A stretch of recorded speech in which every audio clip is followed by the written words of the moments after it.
Buenas tardes a todos. Hoy nos reunimos para hablar de una figura que ha marcado la historia lingüística y cultural de América Latina, Rufino José Cuervo. Nacido en Bogotá en 1844, Cuervo vivió en una época caracterizada por inestabilidad política y económica. Desde su juventud estuvo rodeado por los vaivenes de la guerra civil y el declive del sistema federal de Colombia. Tras la temprana muerte de su padre, Rufino y su familia enfrentaron grandes desafíos económicos, lo que marcó su vida y su obra. Desde muy joven mostró un interés profundo por la lengua, algo que lo acompañaría toda su vida. Sin embargo, su trayectoria fue todo menos lineal. Durante sus primeros años, Rufino alternaba entre el estudio autodidacta y la enseñanza del latín y del griego, aunque no era esta su verdadera pasión. Lo que realmente lo impulsaba era un deseo más amplio: construir y consolidar una comunidad lingüística hispanohablante que trascendiera los límites de la nación. Pero, ¿qué es una comunidad lingüística? Para Cuervo no se trataba solo de personas que hablan la misma lengua. Su visión iba más allá. Creía que el lenguaje era la base sobre la cual se sostenía la unidad intelectual y moral de una sociedad. Y para lograr esa unidad era fundamental preservar la lengua escrita, lo que él denominaba la lengua literaria. Esta lengua no era simplemente una herramienta de comunicación, sino un símbolo de aspiraciones elevadas compartidas entre los pueblos. En otras palabras, para Cuervo, la preservación del español escrito era clave para mantener un puente cultural e intelectual entre América Latina y España, en un momento en que los vínculos políticos y sociales se habían debilitado tras las guerras de independencia. Sin embargo, Cuervo no fue un lingüista convencional. No estaba interesado en el avance de la disciplina lingüística por sí misma, sino en algo más grande: el mantenimiento de una comunidad hispanoparlante. Su obra no estaba dirigida solo a filólogos y lingüistas, sino a toda una ciudadanía que necesitaba un marco común para comprenderse y comunicarse. A lo largo de su vida, Cuervo se dedicó a expandir esta idea de comunidad lingüística. Uno de sus proyectos más ambiciosos fue el Diccionario de Construcción y Régimen de la Lengua Española, que inició en París tras vender su cervecería en Bogotá. Este diccionario, que nunca llegó a completar, no era solo un catálogo de palabras, era, en cierto modo, un esfuerzo por codificar la esencia de la lengua española, un intento por dar estructura y forma a la comunicación escrita en tiempos de cambio vertiginosos. Cuervo también fue un gran corresponsal.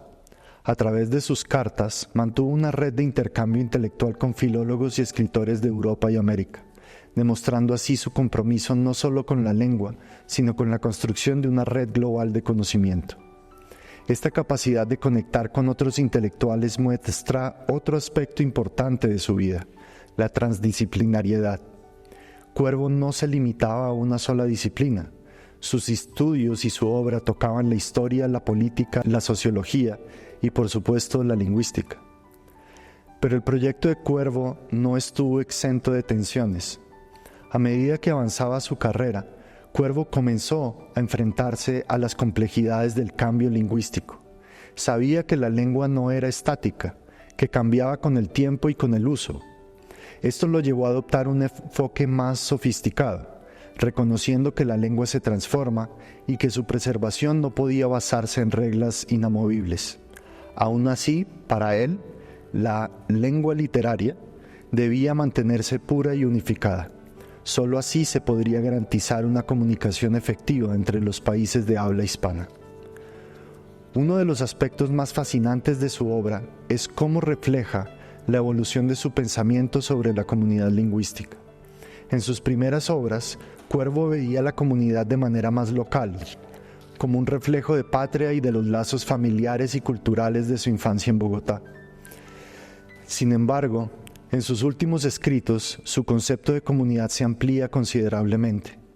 En el prólogo de la edición de 1907 de sus apuntaciones críticas sobre el lenguaje bogotano, Cuervo reconoce que la patria ya no puede limitarse a una nación, sino que debe expandirse con la educación y la cultura.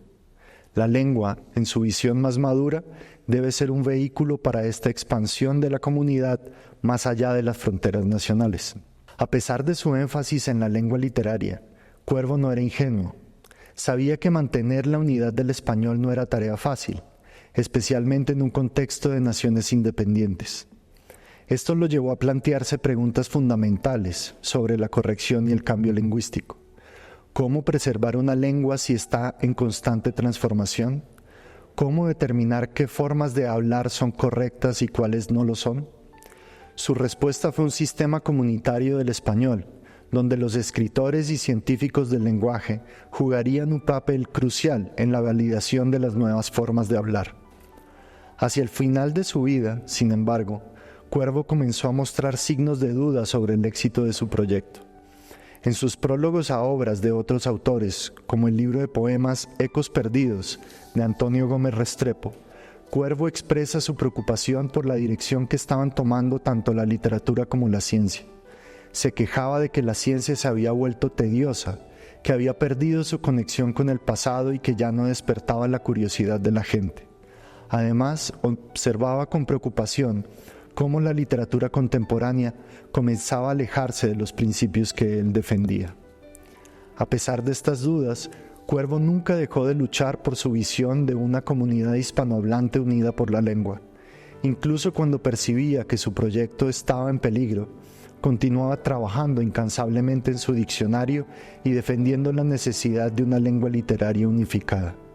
Para él, la ciencia del lenguaje no solo debía estudiar la lengua, sino también contribuir a su preservación. Rufino José Cuervo fue mucho más que un lingüista. Fue un sujeto embebido de una incertidumbre histórica permanente que le permitió comprender el poder del lenguaje para construir y preservar comunidades, y asimismo, con el lenguaje construyó la estructura que le permitió sobrevivir a la incertidumbre.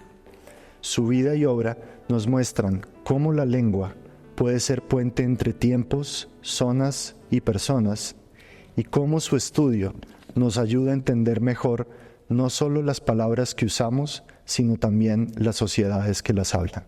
Muchas gracias.